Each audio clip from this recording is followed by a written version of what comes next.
kita simak bersama-sama. Alkisah. Di sebuah desa terpencil di Kalimantan Barat, Indonesia, hiduplah seorang janda tua dan putrinya yang cantik jelita bernama Darmi. Mereka tinggal di sebuah gubuk di ujung desa. Kehidupan mereka menjadi susah semenjak ayah Darmi meninggal. Ayah Darmi meninggal tanpa meninggalkan sedikit pun harta warisannya. Dan untuk memenuhi kebutuhan sehari-hari, Ibu Darmi bekerja di sawah atau ladang milik orang lain. Sedangkan Darmi adalah seorang gadis yang sangat manja. Semua permintaannya harus dikabulkan. Selain manja, ia juga seorang pemalas. Pekerjaannya hanya berselak dan mempercantik dirinya di depan cermin. Setiap hari, ia berkeliling desa tanpa tujuan yang jelas, kecuali hanya untuk mempertontonkan kecantikannya. Setiap sang ibu meminta Darmi untuk membantunya ke sawah, Darmi selalu menolak.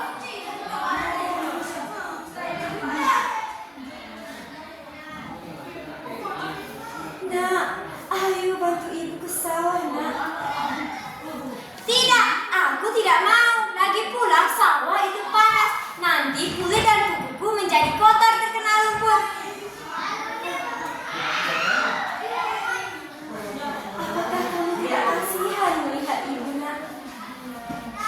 Tidak, biar ibu yang tua saja pergi ke sawah. Lagi pula mana mungkin ada laki-laki yang masih tertarik dengan wajah ibu yang sudah keriput itu. Begitulah perkataan Darmi kepada ibunya setiap diajak untuk pergi ke sawah. Kemudian, sang ibu pun berangkat ke sawah untuk bekerja. Sedangkan Darmi tetap tinggal di gubuk hanya untuk mempercantik dirinya dan bercermin di depan kaca. Setelah sang ibu pulang, Darmi meminta uang upah yang diperoleh oleh ibunya. Ibu, mana uang upahnya itu? Jangan, nak. Uang ini untuk kebutuhan kita hari ini. Tapi, Bu, bedaku habis. Aku harus membeli yang baru lagi. Kamu memang anak yang tidak tahu diri. Taunya hanya menghabiskan uang saja tanpa mau bekerja.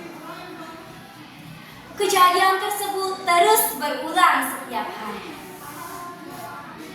Pada suatu hari, Darmi berpesan kepada ibunya untuk dibelikan alat kecantikan.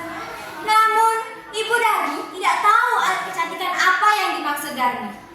Kemudian, sang ibu mengajak Darmi untuk pergi ke pasar. Kalau begitu, kamu ikut ibu saja pergi ke pasar.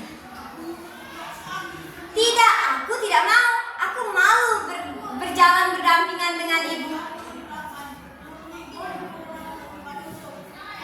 Tapi, nak, kenapa harus malu? Bukankah ibu kandungmu?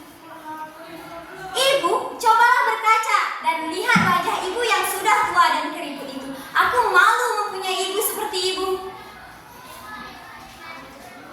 Tapi, nak, ibu tidak tahu barang apa yang kamu mau beli itu. Oke, aku akan ikut pergi ke pasar, tapi dengan satu syarat. Ibu harus berjalan di belakang aku. Kemudian, mereka pun pergi ke pasar. Di tengah perjalanan, Darmi bertemu dengan salah seorang temannya yang berada dari luar desa. Hei Darmi, hendak kemana kau? Aku hendak ke pasar. Lantas, siapa wanita yang berada di belakangmu? Apakah dia ibumu? Tentu saja tidak.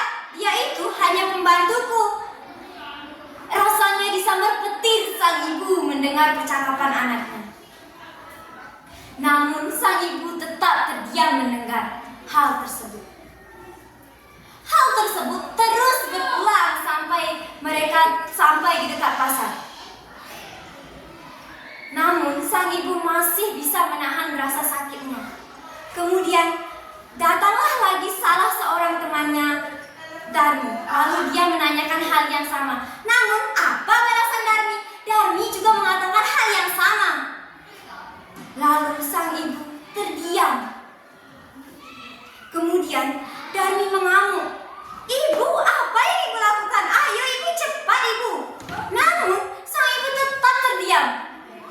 Kemudian Darmi kembali mengamuk. "Ibu, cepat! Kita mau ke pasar, ayo dong, cepat ibu!" Kemudian sang ibu menadahkan kedua tangannya. Ia memanjatkan doa agar anaknya diberikan hukuman yang setimpal karena kedurhakaannya. "Ya Tuhan, ampunilah hamba ya Tuhan. Ya Tuhan, berikanlah hukuman yang setimpal kepada anak hamba ya Tuhan."